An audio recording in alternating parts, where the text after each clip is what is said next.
मयूरी श्रीवास्तव, आप देख रहे हैं प्राइम टीवी। वक्त हो गया है उत्तर प्रदेश की बड़ी खबरों का। मुख्यमंत्री योगी आदित्यनाथ गोरखपुर दौरे पर हैं। वहीं दौरे के दूसरे दिन सीएम कई कार्यक्रमों में शिरकत करेंगे, जहां सीएम योगी जनता दर्शन सुबह लगा सकते हैं। इसके अलावा सीएम योगी आज विश्व पर्यावरण दिवस के अवसर पर उत्तर प्रदेश के पर्यटन स्थलों पर आधारित प्रदर्शनी का भी उद्घाटन करेंगे। कार्यक्रम में पर्यटन विभाग के द्वारा प्रदर्शनी भी लगाई जाएगी। प्रदेश को पर्यटन केंद्र के रूप में डेवलप करने के लिए सरकार के किए जा रहे प्रयासों को लेकर तमाम जानकारियां इस प्रदर्शनी में दी जाएगी। पर्यटन भ्रमण बस को हरी झंडी दिखाकर रवाना भी करेंगे सीएम योगी आदित्यनाथ। आगामी चुनावों को लेकर अखिलेश यादव सक्रिय नजर आ रहे हैं। समाजवादी पार्टी के मुखिया अखिलेश यादव आज से 28 सितंबर को मध्य प्रदेश के दौरे पर रहेंगे। इस दौरान वे आगामी मध्य प्रदेश विधानसभा चुनाव के लिए पार्टी की प्रचार अभियान का शुरुआत करेंगे। उत्तर प्रदेश के पूर्व मुख्यमंत्री बुधवार को मध्य प्रदेश के रीवा पहुंचेंगे, जहां सिरमौर में एक जनसभा को संबोधित करेंगे। इसके अलावा अखिलेश यादव खजुराहो में भी पार्टी कार्यकर्ताओं की एक मीटिंग करेंगे। उत्तर प्रदेश में कन्या विवाह योजना में बड़ा फर्जीवाड़ा निकलकर सामने आया है। पुलिस ने इस मामले में 2 आरोपियों को गिरफ्तार किया है। पुलिस ने 2 महिला आरोपियों को पहले ही गिरफ्तार कर जेल भेजा है। दरअसल उत्तर प्रदेश में गरीब कन्याओं की शादी का बीड़ा उत्तर प्रदेश के मुख्यमंत्री योगी आदित्यनाथ ने कन्या विवाह योजना के तहत उठाया था, जिसमें बड़ी संख्या में प्रदेश के अलग अलग हिस्सों में सामूहिक कन्या विवाह समारोह का आयोजन भी किया गया। विवाह के बाद दंपति को मिलने वाले सरकारी सुविधा और धन को अधिकारी को दलाल खा गए, जिसका खुलासा पंडित गजेंद्र पाल शर्मा की शिकायत के बाद हुआ। उन्होंने आरोप लगाया कि कन्या विवाह योजना में 200 करोड़ रुपए का घोटाला हुआ है। मेरे द्वारा 1 जुलाई 2023 को कार्यभार ग्रहण किया गया गाजियाबाद में। तो यहाँ आने के बाद मुझे भी मीडिया सोर्सेज से भी ये जानकारी मिली कि कुछ इस तरह की चीजें हुई कि पहले जो सामूहिक विवाह हुआ था उसमें कुछ जांच चल रही थी, शिकायत हुई थी। इसके बारे में बाद में कुछ पत्र वगैरह आए तो रिपोर्ट जो भी मांगी गई, कमेटी गठित हुई थी जनपद स्तर पे मुख्य विकास अधिकारी महोदय की अध्यक्षता में। तो जो सूचनाएं मांगी गई, जो आंकड़े मांगे गए, जो सूची वगैरह मांगी गई, वो उपलब्ध करा दी गई थी और उसके बाद वहाँ से जांच होके संभवतः चली गई। यहाँ ज्ञापन हुआ इस संदर्भ में, लेकिन जिलाधिकारी महोदय ने हमको बहुत सीरियस नहीं लिया। हमसे ये कहा कि आप क्या ये दंतकथा लिख लाए। ये वर्ड जिलाधिकारी महोदय के हमसे थे शुरू में। हमने यहाँ एक बार नहीं, कम से कम 10 बार ज्ञापन दिए। 10 बार यहाँ 50-40 किसान यूनियन के लोग आए और 10 बार लगातार ज्ञापन दिए, लेकिन उसके बावजूद यहाँ कोई कार्रवाई नहीं हुई। हार के हम लोग लोकायुक्त की शरण में गए लखनऊ और लोकायुक्त को पूरी बात से अवगत कराया। वहाँ से एक चिट्ठी इनके पास आई कि इस पूरे प्रकरण की जांच कराई। तब इन्होंने हमें एक चिट्ठी भेजी कि आपने जो शिकायत की है उस संदर्भ में आप जो साक्ष्य देना चाहते हैं हमारे कार्यालय में उपस्थित होकर साक्ष्य दें। तब हमने 175 लोगों के साक्ष्य इनको दिए थे। हरदोई के पिहानी कस्बे में आयोजित गणेश विसर्जन यात्रा में किशोरी से छेड़छाड़ करने वाला अफजल पुलिस मुठभेड़ में घायल हो गया। दरअसल आरोपी पुलिस अभिरक्षा से सिपाही की पिस्टल छीनकर भागने का प्रयास कर रहा था। मुठभेड़ में घायल आरोपी को इलाज के लिए सीएचसी शाहाबाद ले जाया गया, जहां उसका इलाज किया जा रहा है। बता दें कि छेड़छाड़ से आहत किशोरी ने फांसी लगाकर आत्महत्या का प्रयास किया है, जिसको इलाज के लिए लखनऊ में भर्ती कराया गया है।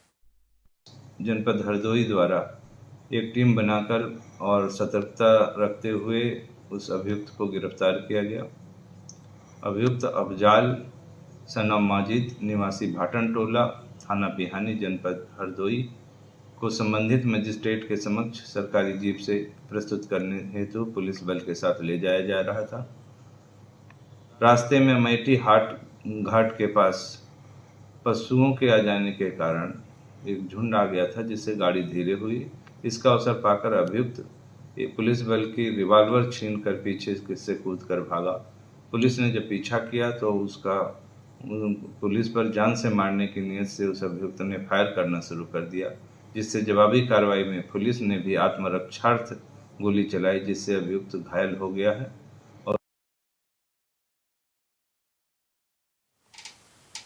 झांसी में कुछ अज्ञात हमलावरों ने दुकानदार पर धारदार हथियार से हमला कर दिया, जिसमें वो घायल हो गया। वहीं सूचना पर पहुंची पुलिस और परिजनों की मदद से घायल दुकानदार को मोट ट्रामा सेंटर में भर्ती कराया गया। हालत नाजुक होने पर उसे झांसी अस्पताल रेफर कर दिया गया है। आए भाई साहब घर सौदा लेकर जा रहे थे, उन्होंने गाड़ी रोकी, एकदम धारदार हथियार से और डंडे लाए हुए थे, मार मुर के भाग गए। किसको मारा है? हमारे बड़े भाई को। क्या नाम उनका? शंकर कुशवाहा। अच्छा, कहीं चोट आई है उनको? उनको हाथ में धारदार हथियार से चोट आई है और पिठी में भी चोट आई है। तो मारपीट करने का कारण क्या है? कोई सामान आमान छीना है, क्या है? सर ये दुकान पे थोड़ी बहस हो गई थी, ग्राहक में हो जा थोड़ी बहुत, उसी के मुद्दे। चाय की दुकान है आपकी? मिठाई की दुकान है सर, छोटी सी। किस जगह की घटना है ये है चिरई की चक्की के सामने, वहीं पर मारा। पुलिस को सूचना दी? हाँ सर। कौन लोग? तो ये दुकान पर आया था, इसने हमारी झूठे मुँह सौदा उठाई, मैंने मना किया, उसने मुझे में थप्पड़ मार दिया और फिर मैं अपने घर सौदा लेके जा रहा था, इसने गैल में मुझको डंडा से मारा, तो चक्कू भी लाए थे, मार गया। जो चोट आई है किससे आई है? अब मैं तो जिनने मारा मैंने बचाया, अपना बचाव किया। अब इससे इसने किसमें डंडा गला के चाकू लाए थे, मैंने देखा है चाकू लाए थे, बस मैंने अपना बचाव किया। अब जिससे डंडा भी गला, 2-3 लोग थे, इन्होंने मुझको रोका स्कूल के सामने, चक्की के सामने, वहाँ मारा हमको, मैं गाड़ी छोड़ के भागा। अलीगढ़ में एक चर्चित मॉडल द्वारा सपा नेता पर दर्ज कराए गए दुष्कर्म के मुकदमे में सपा नेता कौशल दिवाकर न्यायालय में सरेंडर करने पहुंचे। वहीं न्यायालय में सरेंडर करने पहुंचे सपा नेता कौशल दिवाकर ने पुलिस और वादी मॉडल पर गंभीर आरोप लगाए हैं। सपा नेता कौशल दिवाकर का कहना है कि यह पैसे का लेन देन था, जिसमें मॉडल की ओर से मुकदमा दर्ज कराया गया है। वहीं दूसरी ओर सपा नेता कौशल ने पुलिस पर भी गंभीर आरोप लगाए हैं। जो कार्यप्रणाली रही है, स्पेशली इसमें जो सीओ थर्ड हैं अशोक कुमार सिंह, उनकी जो कार्यप्रणाली है वो पंदगदा पहुंचा है और वो पहले दिन से उत्पीड़न कर रहे हैं। मेरे खिलाफ मुकदमा दर्ज हुआ दोपहर में 3 बजे और सुबह 11 बजे जो है पुलिस मेरे घर पहुंच जाती है उठाने के लिए। और उसके बाद जब मैंने एफएसओ साहब को फ़ोन किया, उन्हें जानकारी नहीं है, चौकी इंचार्ज साहब को जानकारी नहीं है और उसके बाद लगातार जो है उत्पीड़न करते आ रहे हैं जो है। और अभी जो है 3 दिन पहले मेरे घर की कुर्की कर ली गई, जबकि 19 तारीख को मैंने सरेंडर डाल दिया है, एप्लीकेशन डाल दी है। उसके बाद भी लगातार जो है सीओ थर्ड जो है वो उत्पीड़न कर रहे हैं और जो लड़की ने आरोप लगाया है वो आरोप जो है मेरे ऊपर पूर्ण रूप से जो है निराधार है। आरोप जो है उसकी मैं चाहता हूं कि आप लोगों के माध्यम से चाहता हूं कि पुलिस जो है उस पर जांच करे, पुलिस सीडीआर निकाले और जिस घटना का वो जिक्र कर रही है कि फरवरी में दोस्ती हुई फेसबुक के माध्यम से और 20 का डेलीगेट लगता है। क्या मामला है? मेरे लड़के की जो है मंगनी हुई थी दानिश की, उसमें मैंने करीब 6-6.25 लाख रुपए का सामान मैं लेके गया था चढ़ावे के रूप में। उसके बाद बेटी वालों की तरफ से ये खबर आई कि साहब हम रिश्ता नहीं करेंगे, आपके बेटे के पास जो है औरत है वो ऑलरेडी पहले से शादीशुदा है और उसका जो है कोर्ट मैरिज हुआ है। हमने उनसे कहा सबूत दीजिए, तो ना तो वो सबूत देते हैं और उनकी तरफ से रिश्ता ख़त्म कर दिया गया। तो और हम शादीशुदा है क्या? नहीं, मेरा बेटा शादीशुदा नहीं है। किस आधार पे उन्होंने ये सिर्फ समाज में हमें बेइज्जत करने के लिए उन्होंने ये षड्यंत्र के तहत ऐसा जो है कहा है। कानपुर देहात में मिट्टी के अवैध खनन में माफियाओं ने एक युवक की जान ले ली। इस दौरान ग्रामीणों और परिजनों ने खूब हंगामा किया, साथ ही खनन माफियाओं पर हत्या का आरोप लगाया। वहीं मिट्टी खनन माफियाओं को रोकने गए युवक पर खनन माफियाओं ने डंपर चढ़वाया और उसकी मौके पर ही मौत हो गई। ग्रामीणों की शिकायतों के बाद भी अधिकारियों ने कोई कार्रवाई नहीं की। वहीं पुलिस और प्रशासनिक अधिकारी परिजनों को समझाने में जुट गए हैं।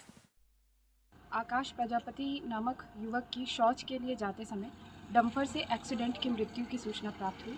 मौके पर तत्काल समस्त सक्षम अधिकारियों द्वारा पहुंचकर मौका मुआयना किया गया है।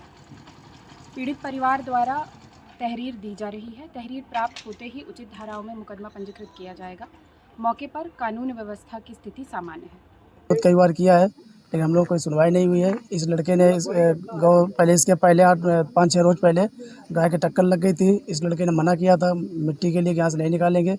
ये लोग विकास और अमन और गोपी जादौन, मंजूर अहमद और राहुल, ये लोग यहाँ से अवैध खनन करते हैं और इसके ऊपर ट्रक चढ़ा दिया। और इसके बाद ये एक ट्रक चढ़ने के बाद टक्कर लगने के बाद इसके ऊपर घास डाली गई। घास डालने के बाद कई इसके ऊपर से ट्रक निकले हैं।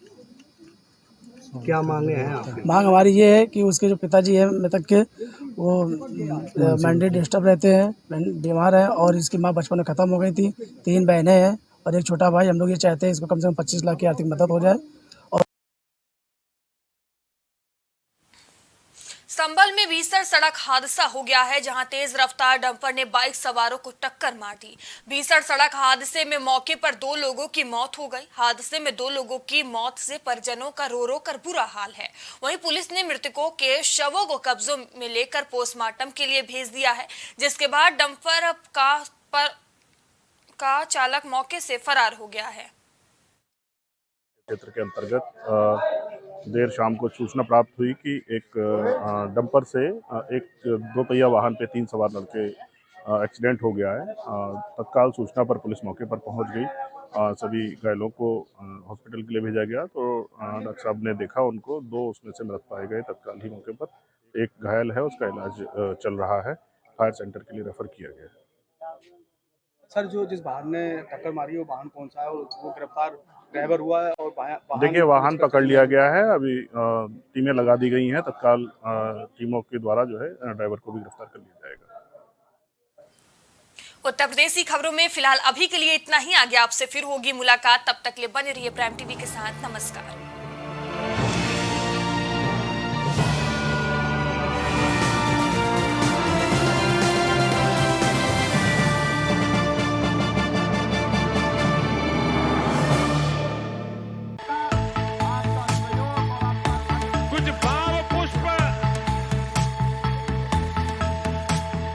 आप देख रहे हैं प्राइम टीवी, सच साहस